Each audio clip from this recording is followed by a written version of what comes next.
ಬೆಳಗಾವಿ ಜಿಲ್ಲೆಯ ಕಾಗವಾಡ ತಾಲೂಕಿನ ಮೊಳೆ ಗ್ರಾಮದ ಯುವಕರ ತಂಡವೊಂದು ರಾಷ್ಟ್ರಮಟ್ಟದಲ್ಲಿ ಗಮನಾರ್ಹ ಸಾಧನೆ ಮಾಡಿದೆ. ಭಾರತದಲ್ಲೇ ಅತಿದೊಡ್ಡದಾದ ಡಾ ಬಿಆರ್ ಅಂಬೇಡ್ಕರ್ ಅವರ ಥ್ರೆಡ್ ಆರ್ಟ್ ಅಥವಾ ದಾರದ ಕಲಾಕೃತಿಯನ್ನು ನಿರ್ಮಿಸಿ ಈ ಯುವಕರು ಬುಕ್ ಆಫ್ ರೆಕಾರ್ಡ್ಸ್ನಲ್ಲಿ ದಾಖಲೆ ಬರೆದಿದ್ದಾರೆ. 26 ವರ್ಷದ ವಿನಾಯಕ ಶ್ರೀನಾಥ್ ಸುತಾರ ನೇತೃತ್ವದ 9 ಸದಸ್ಯರ ತಂಡ ಈ ಅಪರೂಪದ ಸಾಧನೆಗೆ ಕಾರಣವಾಗಿದೆ. 21 ಅಡಿ ಉದ್ದ ಹಾಗೂ 21 ಅಡಿ ಅಗಲದ ಬೃಹತ್ ಕಬ್ಬಿಣದ ಫ್ರೇಮ್ ಮೇಲೆ ಸುಮಾರು 40,000 ಮೀಟರ್ ಹತ್ತಿ ದಾರವನ್ನು ಬಳಸಿ ಈ ಕಲಾಕೃತಿಯನ್ನು ಸಿದ್ಧಪಡಿಸಲಾಗಿದೆ. ಈ ಬೃಹತ್ ಥ್ರೆಡ್ ಆರ್ಟ್ ನಿರ್ಮಾಣಕ್ಕಾಗಿ ಯುವಕರು ಸತತ 3 ದಿನಗಳ ಕಾಲ ಶ್ರಮಿಸಿದ್ದಾರೆ.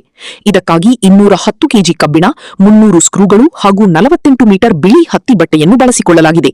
ಸಿದ್ಧಗೊಂಡ ಈ ಅಪರೂಪದ ಕಲಾಕೃತಿಯನ್ನು ಏಪ್ರಿಲ್ 13ರಂದು ಅಥಣಿಯ ಅಂಬೇಡ್ಕರ್ ವೃತ್ತದಲ್ಲಿ ಸಾರ್ವಜನಿಕರ ಪ್ರದರ್ಶನಕ್ಕೆ ಇಡಲಾಗಿತ್ತು.